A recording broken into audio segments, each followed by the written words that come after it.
भाई पूरे information sequence में दे दो। देखो इंफॉर्मेशंस जो है ना मैं ऑलरेडी सीक्वेंस में दे दिया हूँ। 2-3 चीज़ों का अभी कमी है, आई एक्सेप्ट। पहला क्या है ना कि कैंडल्स कैसे बनते हैं, दूसरा क्या है लेबल्स कैसे ड्रॉ करते हैं, वो तो खैर बता दिया है, but basic price action, support, resistant, trend line, ये सारी चीज़ें क्या होती है मैं आपको बोला हूँ। I am on my words कि यस ये चीज़ें होंगी, मैं ला के दूंगा। बट अगर आप इसको कहीं और से भी सीख लेते हो तो इसमें कोई बुराई नहीं है, क्योंकि देखो मैं बताता हूँ आपको, बेसिक चीज़ें आप किसी और से भी सीखोगे ना तो वो बेटर सिखाएगा आपको।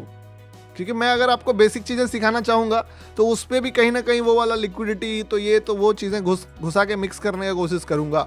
लेकिन पहले आप अगर बाहर से सीखते हो, लाइक अगर आप मान लो उन सारे वीडियोस से सीखते हो जिसमें बहुत ज़्यादा मिलियंस के व्यूज़ हैं, उन सारे क्रिएटर्स से सीखते हो जिसको पूरा भारत देखता है, तो आप क्या करोगे, आप एक रिटेलर अप्रोच को पहले सीखोगे कि रिटेलर क्या पढ़ के इस मार्केट में आया है। आप समझ रहे हो, जो पूरा इंडिया पढ़ रहा है आप पहले उसको पढ़ो, तब जाके आप जो है उन रिटेलर्स का साइकोलॉजी समझ पाओगे कि हाउ दे थिंक।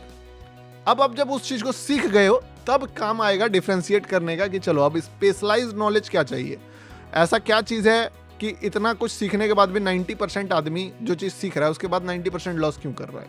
हर जगह यही रूल है।